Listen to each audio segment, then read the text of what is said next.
India requires a new constitution of India.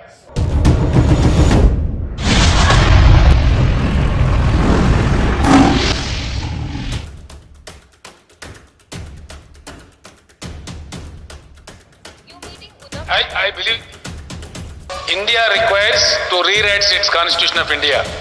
I am proposing this before the nation. Do you see anything wrong in that? But what is the purpose? Let it be debated. Let it be discussed. Because 75 valuable years have gone by. People's expectations are not being met. Why? कल तेलंगाना राज्य के मुख्यमंत्री के चंद्रशेखर राव ने एक बयान दिया है। उनके अनुसार भारत के संविधान को दोबारा लिखने की जरूरत है, ऐसी उन्होंने मांग की है।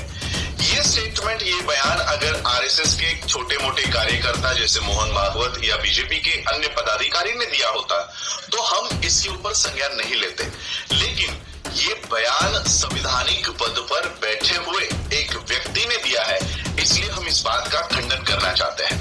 पहली बात कि भारत का संविधान के चंद्रशेखर राव जो मुख्यमंत्री है, उनको कौन से काम करने से रोक रहा है, कौन सा वो आर्टिकल है जो मुख्यमंत्री को काम करने से रोकता है। इनकी मंशा भारत के संविधान को हटाने की या उसे दोबारा लिखने की इनकी मंशा नहीं है। इनकी मंशा ये है कि भारत को धर्म पर या धर्म आधारित देश इन लोगों को वो बनाना है। भारत का संविधान इस देश में मनुस्मृति को फिर से जिंदा करने से रोकता है।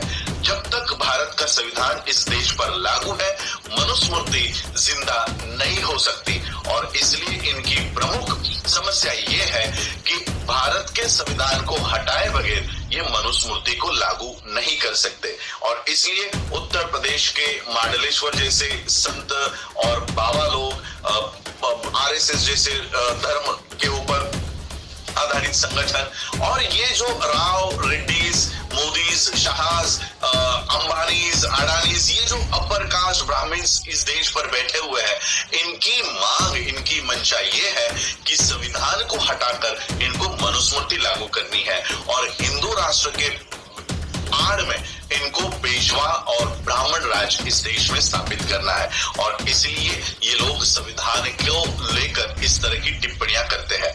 मैं खुद चंद्रशेखर राव को मेरी ओर से ये ऑफर देता हूं कि चंद्रशेखर राव जी, आपको पूरे विश्व में जिस भी देश का संविधान आपको पसंद है, आप उस देश में जाकर रह सकते हैं। मेरी ओर से मैं आपके प्लेन की और वीजा का खर्च मैं मेरी तरफ से करता हूं।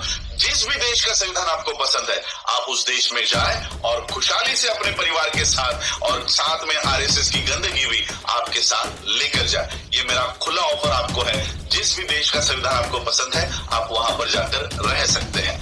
जब तक इस देश में हो, तब तक भारत के संविधान का गौरव आपको करना होगा और आपका राज आपको बाबा साहब अंबेडकर जी ने लिखे हुए संविधान पर ही चलाना होगा, ना कि आपको मोदी, शाह के या आरएसएस के एजेंडे पर आपको आपका राज्य चलाने की अनुमति भारत का संविधान नहीं देता। और इसलिए मैं चंद्रशेखर राव से कहना चाहूंगा कि जब तक भारत का संविधान इस देश पर है और हम ये कोशिश करेंगे कि भारत के संविधान के लिए अंतिम सांस तक हम लड़ेंगे और भारत के संविधान को बचाने की मुहिम बाबा साहब को मानने वाले और सभी महापुरुषों को मानने वाले लोगों को आगे आकर इस देश के संविधान को बचाने की, इस देश के लोकतंत्र को बचाने की पहल उन सबको करनी होगी।